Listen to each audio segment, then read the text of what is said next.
Hello friends, అందరికీ నమస్కారం. ఎలా ఉన్నారు? ఈరోజు మనం మాట్లాడుకోబోయే సినిమా మసూదా పరేషాన్. సినిమాలతో తనకంటూ ఒక ప్రత్యేకమైన గుర్తింపు తెచ్చుకున్న టాలెంటెడ్ యాక్టర్ తిరువీర్ నటించిన లేటెస్ట్ చిత్రం పాపం ప్రతాప్ పాయల్ రాధాకృష్ణ హీరోయిన్గా ఎస్. పి. దుర్గా నరేష్ దర్శకత్వంలో ఏప్రిల్ 17న ప్రేక్షకుల ముందుకు వచ్చిన ఈ సినిమా ఎలా ఉంది? ఆడియన్స్ను ఎంతవరకు మెప్పించిందో ఈ రివ్యూలో సూటిగా, స్పష్టంగా మాట్లాడుకుందాం. కథ. ఈ కథ 1990ల కాలం నాటి గోదావరి జిల్లాల గ్రామీణ నేపథ్యంలో సాగుతుంది. ప్రతాప్, తిరువీర్, తన చిన్ననాటి స్నేహితురాలు బుజ్జమ్మ, పాయల్ రాధాకృష్ణ ను ప్రాణంగా ప్రేమించి పెద్దలను ఎదిరించి పెళ్లి చేసుకుంటాడు. అంతా హ్యాపీ అనుకునే టైంలో, పెళ్లైన 3 రోజులకే ఊరి పంచాయతీలో ప్రతాప్కి ఘోర అవమానం జరుగుతుంది. ఈ గొడవ వల్ల బుజ్జమ్మ ప్రతాప్ను వదిలేసి వెళ్ళిపోతుంది. దీనికంతటికీ కారణం ప్రతాప్కి ఉన్న ఒక వింతైన స్లీపింగ్ డిజార్డర్, నిద్ర సమస్య. పగలు ఒకలా, రాత్రి నిద్రపోయాక మరోలా ప్రవర్తించే ఈ సమస్య వల్ల ఊరి జనాలు అతన్ని హేళన చేస్తూ పాపం ప్రతాప్ అంటుంటారు. అసలు ఈ స్లీపింగ్ డిజార్డర్ వెనుక ఉన్న అసలు కారణం ఏమిటి? తనకున్న సమస్యను ప్రతాప్ ఎలా అధిగమించాడు? దూరమైన తన భార్యను మళ్లీ ఎలా దక్కించుకున్నాడు? అనేది మిగతా కథ. Plus points. తిరువీర్ నటన. స్లీపింగ్ డిజార్డర్ ఉన్న పల్లెటూరి యువకుడిగా తిరువీర్ నటన సినిమాకే హైలైట్.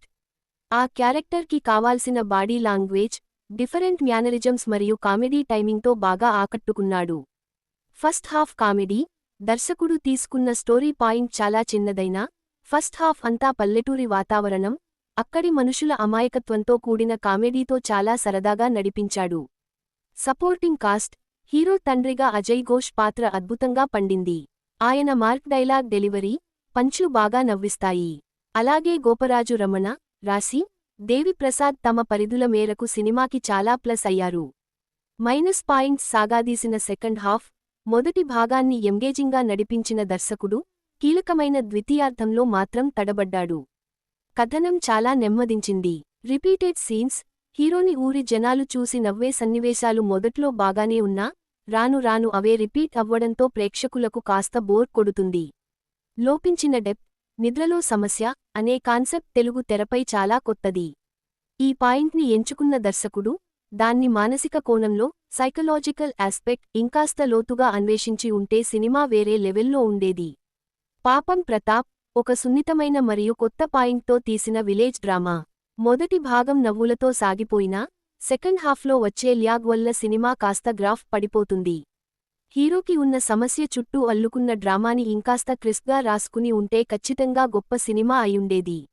మీరు పల్లెటూరి కామెడీని, ముఖ్యంగా తిరువీర్ లాంటి మంచి నటుడి పెర్ఫార్మెన్స్ని ఇష్టపడే వారైతే, ఎలాంటి అంచనాలు లేకుండా ఈ వీకెండ్లో ఒకసారి సరదాగా చూడొచ్చు. ఇది నా నిజాయితీ రివ్యూ. మీరు కూడా ఈ సినిమా చూశారా? చూస్తే మీకు ఎలా అనిపించిందో కింద కామెంట్స్లో పంచుకోండి. ఈ వీడియో మీకు నచ్చితే ఖచ్చితంగా లైక్ చేయండి. మీ ఫ్రెండ్స్తో షేర్ చేయండి. ఇలాంటి మరిన్ని జెన్యూన్ రివ్యూల కోసం మన ఛానల్కి సబ్స్క్రైబ్ చేసుకోవడం మర్చిపోకండి. మళ్ళీ ఇంకో వీడియోలో కలుద్దాం. జై హింద్.